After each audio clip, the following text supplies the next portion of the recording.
Hi, everyone. Welcome to Divided Films, the podcast where we talk about movies that audiences and critics do not agree on. This is our bonus episode of the season. My name is JJ, and with me, as always, is my co-host Keith. Hello! This time around, we came up with this idea for our bonus episode to talk about movies that our opinions on have changed over time. So each of us have brought to the table a movie that we used to like, but do not like anymore. And we also have each bought a movie that we did not like initially when we first saw it, but now over time we have come to like it. So, this is like opinions changing over time. For this bonus, and we all have them. I'm always curious to hear other people's I think ever since we started putting out this podcast, people have actually said "Oh wow, I think of movies like this now. This movie's divided." People always throwing out suggestions or. Oh yeah, we really appreciate all the feedback that we've gotten. Please keep it coming. It kind of gives us that extra push. But I like to think people have these movies that they may have hated in the beginning and now like, and I like that. Versa. I think it's maybe more common to like something initially and then over time maybe you think about it and you don't like it as much, or like on a rewatch it doesn't hold up as well. But I kind of like the idea of maybe not liking a movie at first, and after how much time, maybe even years, you revisit it and then it turns out you like it. So for whatever reason. So I kind of like that. It kind of gives movies a second chance. So we will start with my pick for my movie that I used to like when I was younger and I no longer like. And that is the 1997 sci-fi movie Go beyond Star Trek. Go beyond Star Wars. And discover the fifth element. Let's play it hard.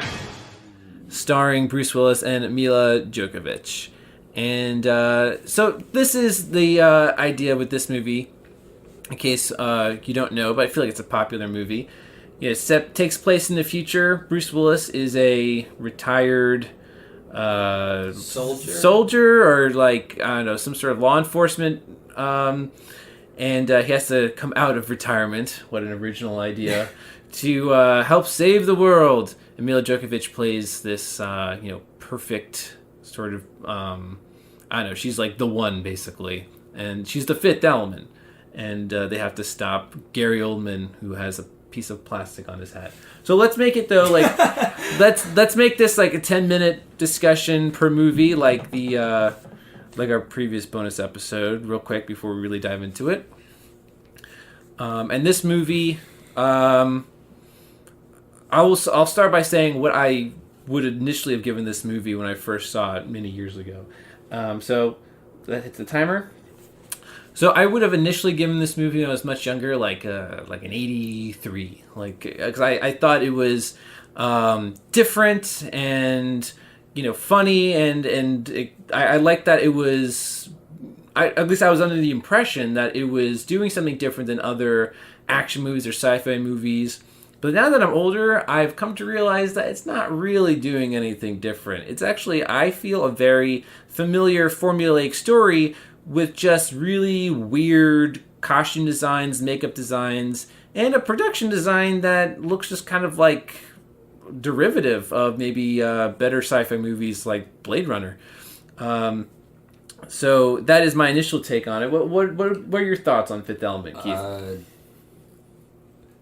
A little bit backstory. This movie came out, or when I saw this movie, It was my junior and senior year of high school is when I started becoming me, really into movies. Full Keith. The full Keith. When I started to notice good movies and seeing all the classics. Yeah. And I would say my senior year is when I saw The Fifth Element and The Professional, both directed by Luc Besson. And I must have seen The Professional first because that movie was a favorite of mine. Yeah. The Fifth Element, I was like, all right. Yeah. I really I could see why I know some people who love this movie. Yeah. I could see why. It's just I think there's some good parts I think there's some. I can see the reasons why it's a cult hit. Yeah, I mean it's. And I can see the criticisms as well. It's just frustrating to me because I rather a movie have a storyline or story structure that's new and different than just like the production design. They basically took the elements of other movies you've seen before. I don't think the designs are actually that interesting. A lot of them are like neon orange wigs, like it's just just weird haircuts. I call that French action, French sci-fi. This is like a French production. Yeah, that's correct. Okay. Bruce Willis is playing like the same character he's played in so many other movies. In fact, he even has some like movies that I'm sorry. He has some lines that seem like they're taken right out of a Die Hard movie. Like, for example, "Get me Bruce Willis." When that he makes it American. There's the one line where after the aliens have taken over the cruise ship, the head aliens like send in someone to negotiate. Bruce Willis walks in, shoots the alien in the head, and goes, "Anyone else want to negotiate?" Like that. Come on, like that is such like a line that could have been from Die Hard. In fact, the whole part of the movie when those aliens do take over the ship, that is Die Hard. He's like, the one guy fighting against a bunch of aliens this time, but a bunch of terrorists who have taken over with guns, and he's like the one guy fighting against all of them. It's like it becomes Die Hard halfway through the movie. The other thing with this movie is that I get like really weird shifts in tone. When it's supposed to be suspenseful, they play like playful, funny music. Like they discover the bomb, and it's like bum bum bum. Bum, bum, bum. I forgot how goofy. It's really goofy. Gary Oldman is. Gary Oldman. But he's great. He kind of knows the movie he's in. I don't know, but I just don't understand the character because, Ian Holm has a line to him where he says, "You're a monster." And he goes, "I know." But do we really see him being that bad of a person? Like, he kills people who make him mad, but there's nothing that threatening about him. I think the performances in this movie are real head scratchers. For example, Chris Tucker has to be one of the most unintentionally annoying characters in any movie. He's supposed to be the comic relief, but every time he is on screen, it's like nails on a chalkboard. He is constantly screeching and screaming at this high-pitched scream when he's in a dangerous situation. And it is just like really irritating. The only funny thing he does that actually made me laugh a little bit is when he's first introduced in the movie and he's walking around these different hallways doing a show, and there's like a line of like Asian schoolgirls with like pictures they want him to autograph, and he takes like a paintbrush from a paint can and paints one continuous line over their pictures as his weird way of autographing them. But like, he's totally useless. He doesn't make me laugh. And then at the end, when all the characters are trying to open the stones and do everything, he like doesn't contribute at all. Like, what is the point of this character? This movie, if you, at least for me, if you kind of turn away for like a second, I was confused. I kind of had to rewind and catch up. I'm like, wait a minute. Oh, wait, who are these? This isn't a movie for me that I like. Well, there's like the one like really chaotic scene where everyone is trying to get into Bruce Willis's apartment to do something, like, his like former colleagues at from like the government agency, and then there's like the priest, and then there's Mila Djokovic, and everyone, he's hiding people in all these different places. It becomes like a farce at that point, but it's like really hard to keep up with. There's also like weird lines and moments in this movie that stick out to me, like that to me it's like, okay, this is obviously like a European production. This is not like an American production. Like, Bruce Willis has this crazy neighbor that the police arrest because they think it's him. And when the police see through the door and they see the neighbor who is like shaving with scissors, and they're like, "Sir, put your hands on the yellow circles." And this guy goes up to the door and he goes, "Smoke you!" And I'm like, "Smoke you? What does that mean?" Like, there's just like weird moments in this movie where I'm like, what kind of dialogue is this? I'm very curious about the people who do love this movie, how much they love it. Because I've seen really great cosplays and just I'm just very. I don't even like the action. The action is silly. Like, there at one point when Mila Jovovich is fighting these, like, ugly aliens, there's, like, she is, like, just slapping one in the nose like an old vaudevillian act, while another one just stands behind her, like, kind of being like, oh, what's going on? And then she just, like, punches them both at the same time, and what's supposed to be funny, but it's not. Well, the director, like, the points where I do give it, the originality of the world is very creative, and it's kind of amazing that like someone gave money, like, hey, let's take everything in your thoughts and your childhood notebooks and put it up on screen. Mm-hmm. But the point that you made before, it relies on such 90s action tropes. Yeah. It's amazing that this fully lived-in world relies on such a simple, regurgitated story. Yeah, that's crazy to me. Like, if you really wanted to create this, like, original new world and, you know, have all these interesting designs, why not have, like, an interesting story to match? It didn't make sense to me. I mean, maybe that was, like, the studio's way of just trying to appeal to American audiences with a familiar story. But people do go for it. Like, this movie was a success. It's very watchable. I would call it a cult, though. Yeah, it could be. It is very watchable, but I think that it is trying to, like, position itself as, like, you know, a different movie that's doing sci-fi and action differently, but it doesn't. And I find that kind of phony. So I like I said, I had my original score for this movie when I was younger, when I kind of, like, fell for what this movie was trying to convince me. I would have said it was like an 83. Now I think I would give it like 65. 65? Yeah, it's just like disappointing for me. It's a cardinal sin. I've said it before, when you concentrate more on the, like, production design than you do on the script. So that is where I'm coming with this movie. What would you give this movie? Watching it, I was like, okay, this is okay. This is fine. Yeah, it's okay. People in high school were like, I can see why people really like it. It's just not hitting it for me. Yeah, it reminds me a lot of Doctor Who, and I'm sorry, like Doctor Who. I know it has a huge fan base, and I've seen some good episodes. I've seen the good episodes of Doctor Who, but it's not my cup of sci-fi. It's not like I don't like the Google mechs mixing with the Karkin. Like, it's like the what and the what, and it's like someone holding up like a Scrabble thing and just like, these are our aliens. Yeah, I'm just not into that version of sci-fi. I did not like the aliens in this movie. They looked like they were made from pieces of garbage. They looked like they were from the Mario Party movie set. Like, but it's just like this. There are people that really love Doctor Who, and I wouldn't be surprised if those people love this movie. Yeah. But yeah, I was, for a score, I feel like, I don't know, I'm in the 70s on both ends. Like, I just really, like, I do acknowledge the good things. I acknowledge the impact, but I'm just like, oh, time's up. Yep. All right, that's fair. I think, maybe my pin's just a little bit, like, I think this movie is, like, around where you think it is. Just maybe I place it a little lower. You seemed to really enjoy it when you first saw it, as opposed to me, where I was like, The Professional was like, that's the movie. That's the Gary Oldman performance too. That I like. That why I love acting, but as opposed to that's basically. I was like, this is. You've steadily remained in, like, maybe like the low 70s, and I've gone from, like, probably from 80s to 60s. So. Yeah.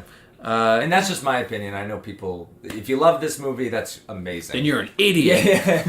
All right. Said it here first. All right. So that was my pick for a movie I used to like, but not anymore. Now it's time for Keith, your movie that you used to like, but you no longer do. And what movie would that be?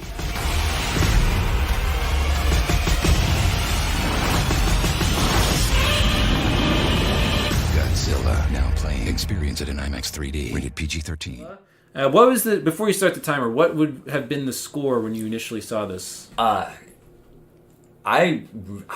was so amazed by it. I remember writing the status, like, that's how you do a Godzilla movie. I would give it about an 85. I really enjoyed it. I remember that final battle. I'm like, that's... I think I even said that in the status. I'm like, that's amazing. Okay. So an 85 was your score when this first came out. So start the timer. So, how has your opinion changed over time? Well, this movie, I will still go to bat saying that it had the best trailer. The teaser trailer for this was when the soldiers, you don't even know what kind of movie it's promoting, but you just hear that music, and you see the soldiers coming down, and you see the red coming. It's very cinematic, and then you go like, Godzilla. Mm-hmm. You go, oh, that's what our new Godzilla is going to be about, and then you hear Bryan Cranston's going to be in it, fresh off of a Breaking Bad ending. 1 year later. Like, you are rooting for this. Yeah. And then once he dies, which is still a shock. Early on. Or, like, literally, like, why did him dying starts the movie for the plot. 40 minutes in, yeah. Why even kill him off, though? I mean... Well, the more I think about it and watching it again, I'm like, this movie should not have... Okay, you're taking Bland... And Kick-Ass is a good actor. Aaron Taylor Johnson is a good actor. But this role was, insert your face here. You are this character. He could have been... It was so uninteresting. Like, no character. The only thing is he's a bomb maker, and he doesn't even know how to do that. Yep. Elizabeth Olsen's wasted as well. Yeah, I mean, they're just kind of like pawns in this whole story. But he doesn't have an arc in this movie. No. But his arc should have been with his dad. Well, yeah, because that's what they set it up, is because he's estranged from his father. But they never have that. They never give the movie a chance to have that arc because they just kill off Bryan Cranston. So that right away is like, I was so blinded by that. The death is also kind of like washed over because it's like he's hurt, he's injured, and then like as he's dying, it cuts away to the next establishing shot, and it's like, oh, he died, and it's like, wait, what? There wasn't even a moment for his death. And it's shot like Frank Darabont is like Shawshank, Green Mile. Yeah. Admit, like I saw his name in the writing credits, and it just like I'm like the character work in this in Godzilla. And we might talk about King of the Monsters later. That is a divided film. Yeah, I think so. And of course, if like I came to see a Godzilla movie, I expect a fight, and I know Gareth Edwards wanted to do something different. Yeah, like he went the Jaws route, whereas like less is more. We're gonna like. I don't know if that really works for Godzilla. And then at the end, you get this big fight. It very much follows the Rogue One for me. Great final act. Characters I don't really care about. In the like it's you're setting up for me to just go by the third act going, all right. There were some curious moments for me with this movie, and I actually had not seen it when it first came out. I only saw it recently for this discussion. First of all, I think I from what I understood, I had read, I know that people complain that there's not enough Godzilla in this movie. He only really shows up like halfway through. You don't even see him that much again until the end. It's all like he's on TV. He's swimming around. There's some good shots in this movie too, with that him in the water. Like, when was it Mothra or like whatever that monster is? The Tenudos or something like that. Menudos I feel like if I was seeing this when it first came out in theaters, the scene where that like butterfly creature comes out of its cocoon, I would have thought before that happens, this is King Kong. This is going to be his entrance. Or sorry, Godzilla. Did I say King Kong? Well, whatever. Same universe now. Yeah. Godzilla, sorry. I would have thought that's Godzilla about to come out. Because it's the Godzilla movie and they're setting it up for this great entrance. But instead, this like other creature comes out that looks cool, but I'm like, that's not Godzilla. Like, where's Godzilla? And then he just kind of comes into it. All of a sudden, he's just there, you know? And then when you finally have that big scene of him, like, screeching, and they're in Honolulu, and they're about to start fighting, like, the first big monster fight scene, it cuts to the next day. There's the final fight scene. That's the only fight scene. Or even in the final when they're all heading to that bomb shelter and you see Godzilla about to roar and then the door closes. It's like, wow, this movie's really teasing you he's only on screen for 11 minutes. Yeah, like every single time you're about to get Godzilla, it cuts away, which, you know, they're subverting expectations in an interesting way and they're just doing it for the sake of it, and I think that's what this movie was doing. Look, there's no character you can add to Godzilla. Like, okay, it had a great final battle. I'll agree. But but the Godzilla movie, you're supposed to have human characters that I could care about through all the thing. I did not care about. No. Like, I thought Elizabeth Olsen was completely. Like, she gives her child away to a complete stranger. You should have told. You should have told your wife to get out of the city. Yeah. The nuclear bomb. Like, it's on a boat. There's so many things that just like if you think about it, just like the potential this movie had. I think this movie should have been maybe a little more self-aware. I thought it took itself too seriously, but it still had some silly moments I thought were unintentional. Like Bryan Cranston trying to speak Japanese. Yeah, that was kind of... That should have been, like... I don't know. I'm so really... Even the shot of, like, the nuclear power plant, like, collapsing. I was like... I don't know, that looked kind of silly. But I think the silliest thing is these news headlines that you see on the TV. Like, when Honolulu is being destroyed... The TV news is with footage of King Kong and this other... I keep saying King Kong, sorry. The footage of Godzilla fighting this other monster. The headline is Honolulu devastated. It should be like, monsters are real and they're fighting each other. And then at the end of the movie, when Godzilla he won and he's like walking back into the ocean, the headline is like... Godzilla, our city's savior? ? No, he's not. He like destroyed part of the city too. Like Godzilla has kind of like when they were like looking at him, he's like, all right. Somehow, like everyone, like because Ken Watanabe explains like how Godzilla is there to stop the other monsters, but like how is anyone else supposed to know that? Like everyone is like happy for Godzilla at the end, as if they all understand like he is like their savior or their like. The protector against other monsters. Like, how... He's just a scary monster. Like... I just remember being so excited to see this again on maybe HBO or wherever it was when I caught it on TV one day, and I just remember being so disappointed. Yeah. And I'm like... I kind of was like... I think I stopped... I'm not on social media, but I think that experience has stopped me like to have an emotional react, to put a status out after I see a movie, because I was like, this is how you do a Godzilla movie, and no, this isn't. Regrets. And maybe we could talk about the second one when we get to it, but I don't think that's. I think they try to go like, okay, you didn't have your monster fights in this one, we'll give you monster fights, and they make that right, but even the humans in this one is just in both of them is just so hard. And I'm not even... Is it hard to write a human character to relate to? I really, like... Yeah. Blandy McBland.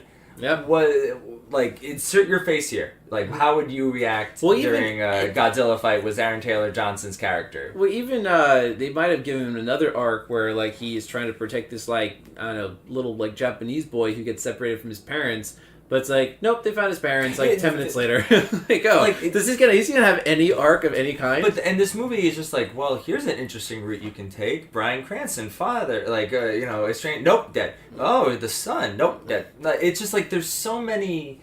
Also, I think it's a little exposition-y when they basically explain, like, Ken Watanabe, it just explains the whole, like, plot to the main character, right? Oh, yeah. Like, they take him to a room, it's like, this is how it works, and this is what we were doing, and this explains everything. And it's like, well, why are you telling him this? Because he doesn't... Ken Watanabe's like, we need him. Like, no, you didn't. He doesn't do anything. And this kind of has that, like, all right, we haven't had, like, when people think of Godzilla... The expectations are so low because of that 1998 Godzilla. Yeah. It's like, okay, the trailer, the teaser trailer for this looked good. Yeah. I would say, like, whoever put that trailer together is... That trailer might have been... Hats off to you, literally. Yeah. You and the Man of Steel trailer, hands down. Yeah. But it's... I'm just kind of like, the potential this movie had is so disappointing. And watching it again... I just didn't care. Yeah, that's the worst when a movie... And then it went by the final fight, it's like, this is what I came here to say, and it's only like 8 minutes. That's tough when a movie could have been a lot better. You know what I mean? Like, it just seems like a real waste, as opposed to maybe a movie that had no shot from the get-go. And there were some good shots. Like, Gareth Edwards is a good... Like, he's a good action director, and he knows his shots. I just think... Like, I have my opinions on Rogue One as well, but I think it all depends on the characters. Yeah, that's, it seems like a fundamental thing, but maybe, I don't know, were they trying to... I don't know what they were trying to do with this movie, actually. I kind of was watching it, and I wasn't... Well, they were trying to start... This franchise. The monster universe. I was watching it, and just didn't really seem to care or be invested in what was going on. And it's probably because there's no... I'm rooting for King Kong. For, Kong versus... Godzilla, right? Because we had Kong Skull Island. I didn't care for the Godzilla movies. I like the King Kong one. I guess they're going to be friends by the end. Yeah. They're going to be friends. We had a drink. All right, out of time on that one. So, your opinion went down on that. I never really had a chance to... I'm probably a 60. You're 60 I know some now? people that do... I can see why people will really enjoy it. It just, for me, it was disappointing, but I'm not... It's not necessarily a bad film, but it could be. But from an 85 to a 60, that's... Okay. 85 to 60, so you dropped 25 points there. I never had a chance for this movie to have an opinion previous because I just saw it for the first time, but I would probably give it like a 52. Wow. Yeah, just like kind of meh. I saw it and didn't make me feel bad, or I didn't dislike it enough for it to make an impression either way. So that was... Yeah, I'm not... I can't put it in the 50s just because I still remember my excitement when I saw it, but... I think 60 speaks for itself. Yeah. Okay.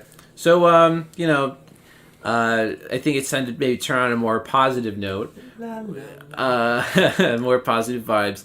So we're now going to switch things over to movies that we used to dislike, but now we do like, or maybe even love, depending on what it is. So we're going to start with my pick. A movie I didn't like when I saw it when I was a kid when I first saw it. But now I love it. And that movie is... He was raised on live television without ever knowing. Is he looking at us? But the only thing they couldn't control Part of this, aren't you? is what he'd do if he found out. Jim Carrey, The Truman Show, rated PG, June 5th. It's very simple, basically. When I was too young to really understand what this movie was doing or what it was about, and I probably would have given it I don't know, you were something expecting low. Jim Carrey doing Jim Carrey wacky antics. Exactly, and I grew up loving The Mask, Dumb and Dumber, Ace Ventura. So 93 was a good year for you. Yeah, that was the best year in film for me. Liar Liar was another one I loved. So this movie comes out, and I just was too young to understand it. And I was able to revisit this movie in college, and I've watched it several times, and I just love it. It's one of those movies where I notice more and more every viewing. So, this movie, I think... I love it so much that I wish it was more of a landmark film.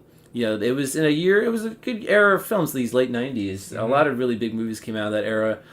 But I feel like The Truman Show was so ahead of its time. It's prophetic. I mean, it comes out in 2 years before the reality show boom, and it was so so on point about how obsessed people would be with the lives of other people on TV. And there's so many. It's like one of those movies that has this concept that it totally takes advantage of every idea that comes out of this concept. The idea of someone who is unknowingly the star of a reality show, and his life is...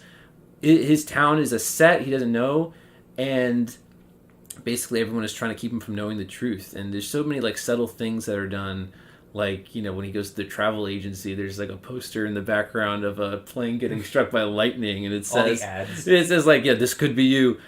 He watches TV, and it's all about, the moral of all these movies on TV is about, staying home and not going out. The other subtle thing too is they mention in this movie that this TV show, because it's a 24/7 broadcast, that its revenue is all product placement. And so you have the wife who has these curious things where she's oh, try this cocoa, it's the best. She's always advertising, and Truman's okay, that he's confused by that. But even more subtle things, you remember those two old twins that tell him they're going to buy insurance for him? Both times they push him against a wall, and they're pushing him up against an advertisement because they're pushing up against a poster for in one scene. They do it twice, and one of the times it's I don't know, a chicken restaurant, a chain, and it's they are trying to make sure that he is next to this poster so it's in frame, and that's the advertisement for that advertiser. It's so subtle, this movie. I enjoy that. I think this movie, how there's 4 or 5 kinds of stories, right? Man versus man. Yeah. I would say this is a man versus God. Oh no, it is. Christoph, it's on the nose, off Christ, but he is he controls the weather. He smites Truman. He's doing everything he can, and Truman like his town is like it's Sea Haven. It's the Garden of Eden. And at the end, he walks into the darkness of like the truth, and I think that's so beautiful because this movie speaks to like the human spirit to persevere and to explore and to learn, even when you face like impossible challenges and obstacles along the way.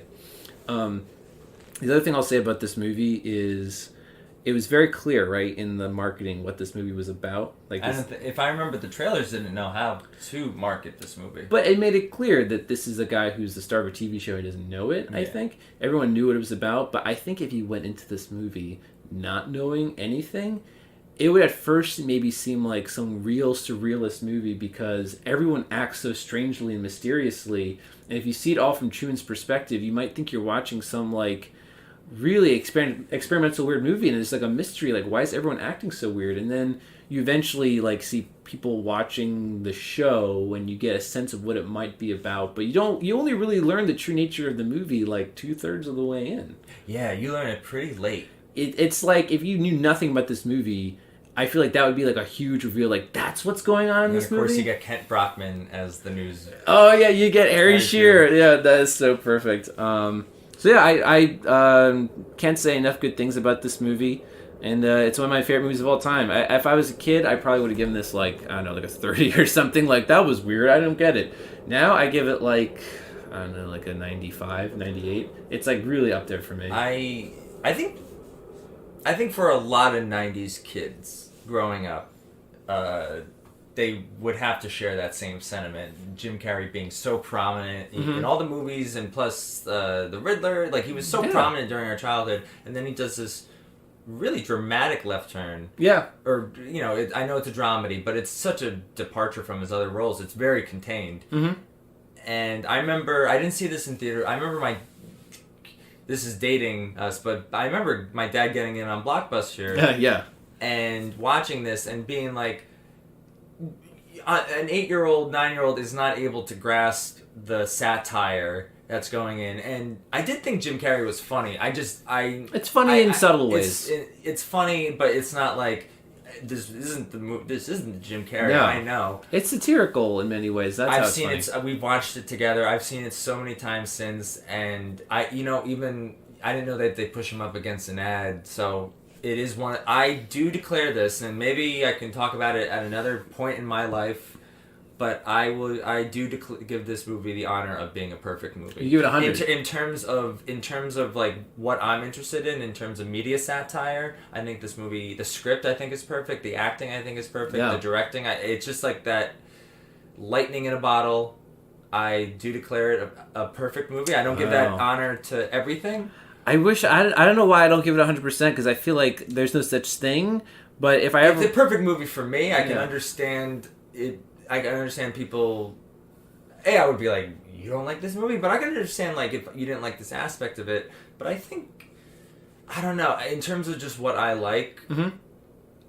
I think the script is excellent. It's and that so alone, tight, and it like the details, the fact that you can go back and it's always something. It is a timeless movie. It's so ahead of its time. It is so ahead. I feel like if it came out like a few years later after the reality show boom, it might have come off as like a little. It would have dated itself. Yeah, almost in a way, it would have come off as like too trendy, or it created its own syndrome. People there's a Truman Show syndrome where people think that their lives are a TV show and they think everything's a setup or something, which is like kind of an egotistical thing to have. I do think this is a perfect movie, but I can't imagine any kid growing up in the '90s being like.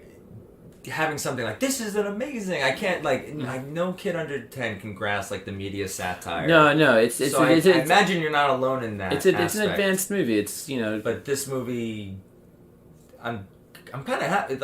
I think we've seen Jim Carrey grow as like a person in so many different ways. And this movie, of course, I would probably say it's his best. This and Eternal Sunshine are his best two movies. Yeah. He's really great in both.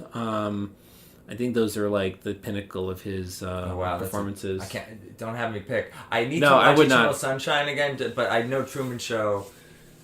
For me is perfect. I would pick Truman Show because Eternal Sunshine is a very sad movie. So I watched that, but I feel like Truman Show is a movie I'll watch if I don't want to be sad. Eternal Sunshine gets sad, but it's kind of bittersweet. It's bittersweet. Like you know. there's some.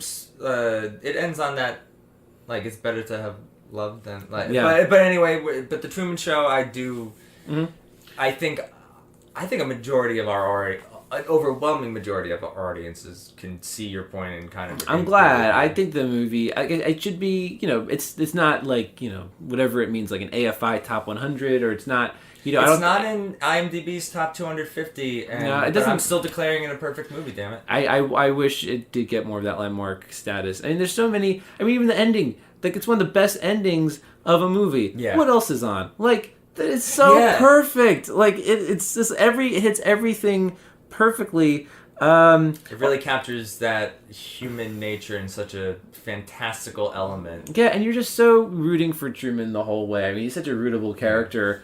This guy going against all odds. Well, his wife, like, who's his friend? Yeah. He's kind of alone in this whole world surrounded by him. You know what's kind of crazy too is that everyone in that world besides Truman is an actor, and what's weird is that's their I'm just a bus driver.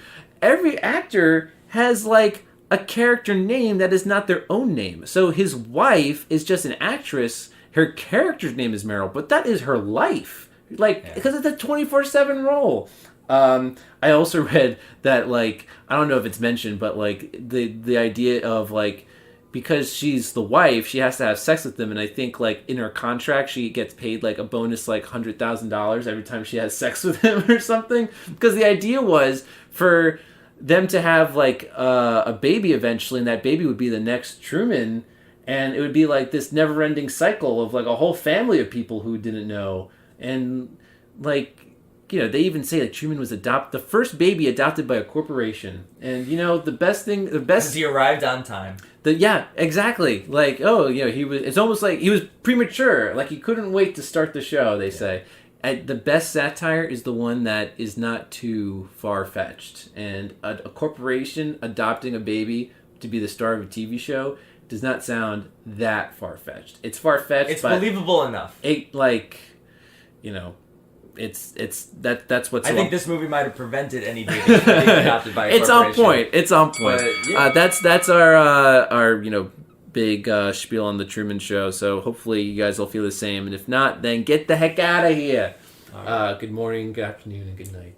But no, wait, not yet though, because we still have Keith's pick for his movie that he used to not like, but he now likes. So what movie would that be? Brendan? Emily? I really screwed up. Screwed up how?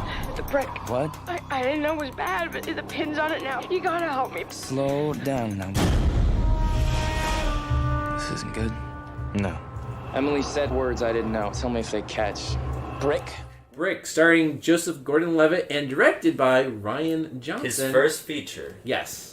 So, take us through. Like, what were your initial reactions? How did you first see this? All right. Well, going back to when I watched this during the summer between my senior year and freshman year in college. Yeah. So senior in high school, and that's when I was just consuming any. Like I was watching Memento, I was watching Pulp, I watched a lot of Tarantino. Yeah. I was watching just any kind of movie I can get my hand on. And I remember this wasn't a Blockbuster rental for me. This was a library rental. Ah. And I remember, I think the premise of it is just like detective story in high school. Yep. And I will admit that I was not ready for. Oh, okay. I was not ready for this genre.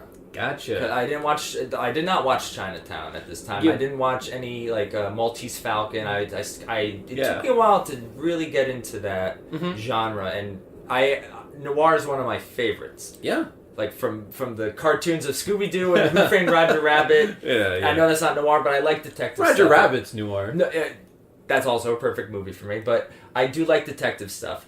But it took me a while. This movie, when I first saw it, though, it is kind of, for at least someone who's not interested in this, it is kind of boring. Yeah, and confusing. Yeah.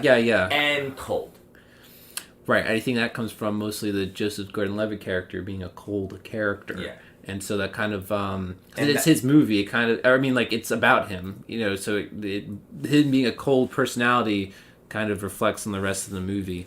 And I do think, I will say that's the fault of me. And it's not even my fault. It's just I saw this movie at the wrong place at the wrong time. I do think a lot of movies...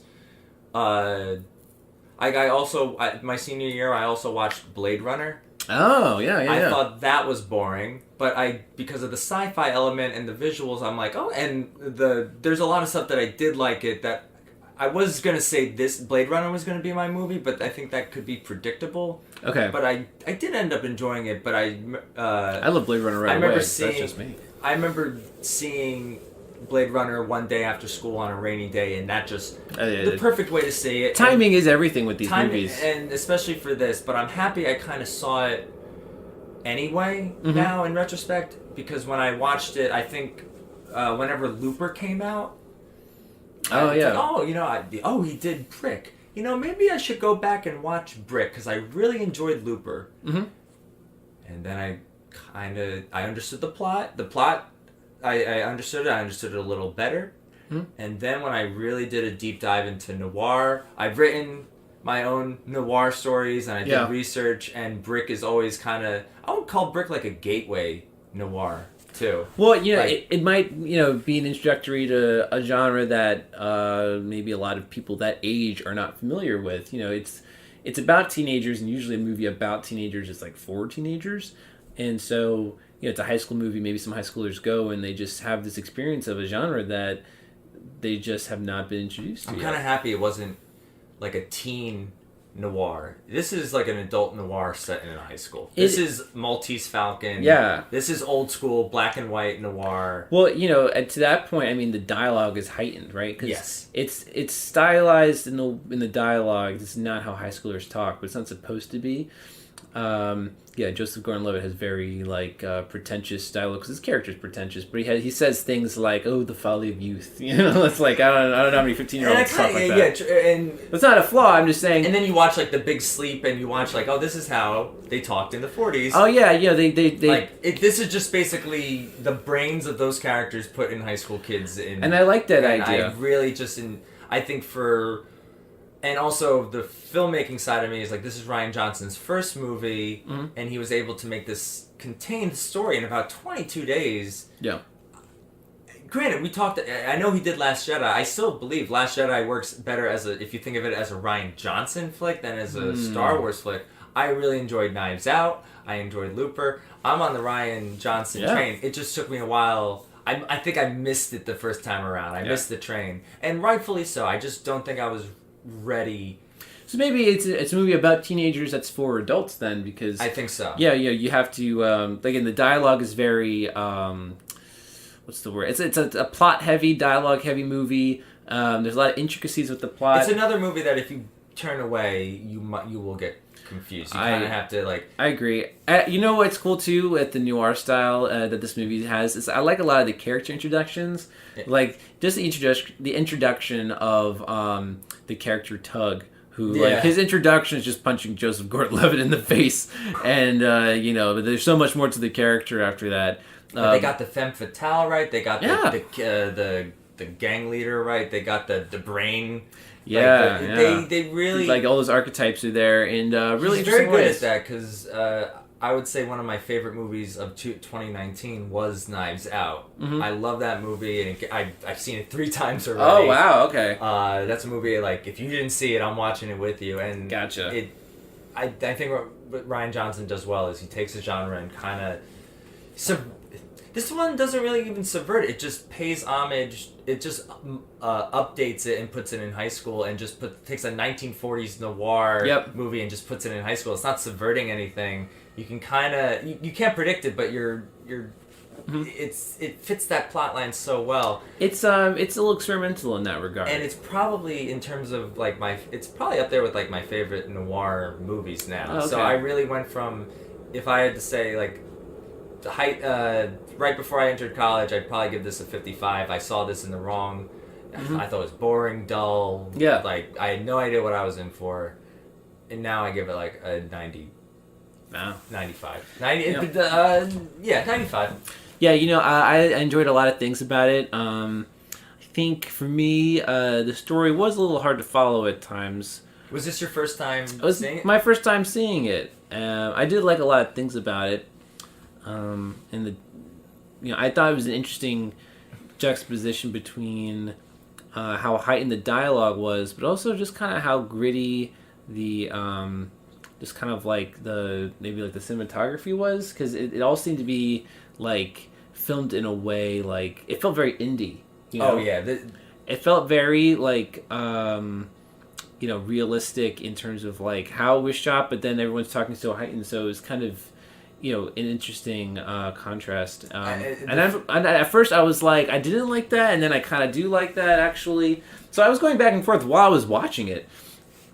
I think at the time, if I watched this when I was in high school, I probably would have been in the same boat as you. Like, I just don't get this movie. But yeah, I enjoy it now. I think I would probably give it like maybe like an 83. Yeah. I think Joseph Gordon-Levitt gives an interesting performance, but I think he was still maturing as an actor at the time. And so I like him as an actor. I just feel like he was still like kind of coming into his own and developing his craft at the time. This is after 30 Rock and Third Rock. This is after Third Rock from the Sun and a few Treasure years before. Planet. Yeah, this is like during his legit like high school college years where he's trying to figure out. And I think Rian Johnson was like a good. Mm-hmm. They've obviously remained friends because of Looper, and I think Joseph Gordon-Levitt also pops up as like a stormtrooper. Oh yeah, I read that. Yeah. So it's thank you Rian Johnson for help shape Joseph Gordon-Levitt's career. I really think because then 5 years. He must have read the script and said, I want to be in this movie. I think I read that there was a movie that Joseph Gordon-Levitt had done prior to this that inspired Rian Johnson to cast him. But yeah, I mean, I think this is probably a big moment for him in his career. And then just 5 years later, he's in Inception, and he's he does a terrific performance. I call this a hidden gem. Yeah. Oh, totally. I'm trying to remember. I think a friend's brother mentioned this movie to me, and it's like, hey, if you like detective stuff, you should see this. And Detective High School, I was thinking made for teens by teens or something like that. It could have been something like that. I think this movie like had the danger of maybe coming off as like pretentious and maybe like not as smart as it thinks it is, but I think it is smart. Oh yeah, and I think it warrants a second clever watch, because I could tell that they're setting things up, and I'm probably missing things that will help like pay off in the end, or that makes sense more on a second viewing.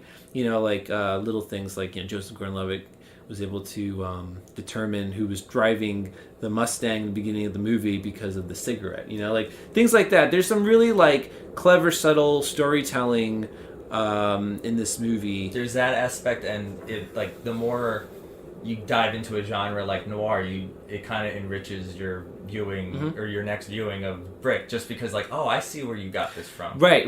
It's a good homage. It really is, and I can tell there's lots of details. I noticed. I want to watch again just to see if my theory is right. I think every single time a character dies, or there's like some sort of loss in the movie, then there's like these ravens that fly by.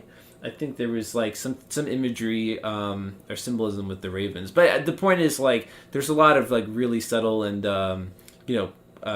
clever things in this movie that I appreciate. So thank you, Rian Johnson. Yeah. I think this is something that I would recommend to people now that I've seen it. So all right, so you're. I hit it a little late, so we're already past it. Yeah. But that's 10 minutes. So.